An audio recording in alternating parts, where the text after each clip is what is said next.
السلام علیکم ورحمۃ اللہ وبرکاتہ۔ میرے دوستو، میری طرح آپ نے بھی یہ خبر سنی ہوگی، اور آپ کے اور میرے اور سارے عالم اسلام کے مسلمانوں کے قلوب کو اس نے بری طرح جھنجھوڑ کر رکھ دیا ہے۔ وہ خبر ہے کہ مدینہ شریف میں بھی 3 سنیما ہال یعنی فلموں کی نمائش کی جگہ کھولے جائیں گے، جہاں عریانیت اور فحاشیت کا مظاہرہ ہوگا، جہاں ڈانس اور کلب ہوں گے، جہاں پر ہر طرح کی عیاشی کے سامان ہوں گے۔ جی ہاں، یہ شخص جس کا نام شاہ سلمان ہے، اس کا بیٹا جو ہمارے نبی کے ہم نام ہے یعنی محمد بن سلمان، جب سے یہ سعودیہ کا ولی عہد بنا ہے یعنی مستقبل کا بادشاہ بنا ہے، تاج پوشی اس کے سر پر ہونے والی ہے، اور شاہ سلمان تو نام کے ایک شاہ بن کے رہ گئے ہیں، وہ ایک تماشا بنے ہوئے ہیں، اب ان کے ہاتھ میں کچھ نہیں ہے۔ محمد بن سلمان جب سے وہاں پر سیاہ سفید کا مالک ہوا ہے، وہاں کے سطح گورنمنٹ اور حکومت پر قابض ہوا ہے، تب سے اس نے بہت سے متنازع فیصلے لیے ہیں۔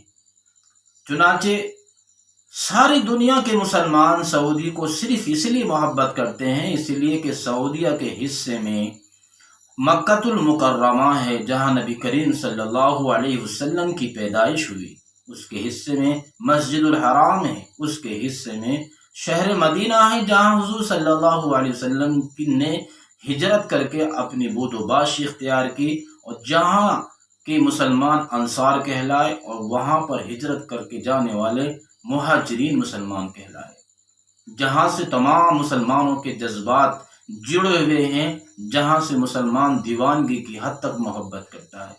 وہ مدینہ جس کے بارے میں امام مالک رحمۃ اللہ علیہ کی تاریخ اٹھا کر آپ دیکھیں کہ امام مالک رحمۃ اللہ علیہ نے وہاں امام مالک رحمۃ اللہ علیہ کی پیدائش ہوئی۔ امام مالک رحمۃ اللہ علیہ مدینے کی گلیوں سے ہر جگہ سے اتنی محبت کرتے تھے کہ آپ نے پوری عمر صرف ایک حج کیا ہے، جبکہ اسلاف اور بزرگان دین اور بڑے بڑے علماء اور صاحب حیثیت علماء تمام مسلمانوں کے اگر آپ دیکھیں تو کئی حج کر لیتے ہیں، 10 حج کر لیتے ہیں۔ آپ سے پوچھا گیا کہ صرف آپ نے ایک حج کیا ہے، تو آپ نے یہ جواب مرحمت فرمایا کہ مجھے یہ ڈر لگتا ہے کہ میں اگر حج کے بہانے سے بھی میں اگر حرم نبوی سے نکلا یعنی میں مدینہ شریف سے باہر نکلا، تو مجھے یہ ڈر ہے کہ کہیں میری موت مدینے سے باہر نہ ہو جائے۔ ایسی سچی محبت امام مالک رحمۃ اللہ علیہ کی۔ ہائے افسوس، آج وہاں 3 تھیٹر کھول کر عیاشی اور فحاشی کا مظاہرہ ہوگا، اور یانیت اور فحاشیت کا مظاہرہ ہوگا۔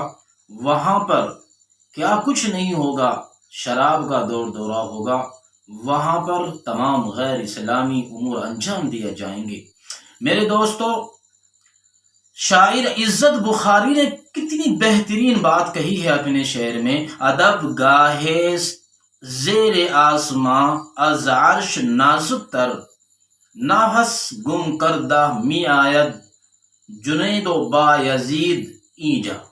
اس شعر کا مطلب یہ ہے کہ شہر مدینہ دنیا میں ایسی ادب گاہ ہے، یعنی ایسی ادب کی جگہ ہے آسمان کے نیچے، جو عرش سے بھی زیادہ نازک تر ہے۔ یہ حضور صلی اللہ علیہ وسلم کا شہر مدینہ، یہ وہ ہے جہاں بایزید بسطامی اور جنید جیسے اولیاء کرام بھی اپنے سانسوں کو روک کر داخل ہوتے ہیں، یعنی اپنے دل کی دھڑکنوں کو بھی وہ تیز نہیں ہونے دیتے مدینے کے ادب کی وجہ سے۔ وہاں پر اب شور اور ہنگامہ ہوگا، وہاں پر تمام برائیاں انجام دی جائیں گی۔ ابھی تک ایسی کوئی خبر سننے میں نہیں آئی ہے کہ مدینہ کے مسلمانوں نے کوئی احتجاج کیا ہو، وہاں کے علماء نے، دیندار طبقے نے کچھ اس کے خلاف میمورنڈم دیا ہو، کوئی بات بولی ہو، ابھی تک تو ہمارے سننے میں نہیں آئی، اور یہ سمجھ سے بھی باہر ہے اگر وہ لوگ خاموش ہیں۔ ساری دنیا کے مسلمان بے چین ہیں۔ یہ گویا خبر مسلمانوں کے دلوں پر بجلی بن کر گری ہے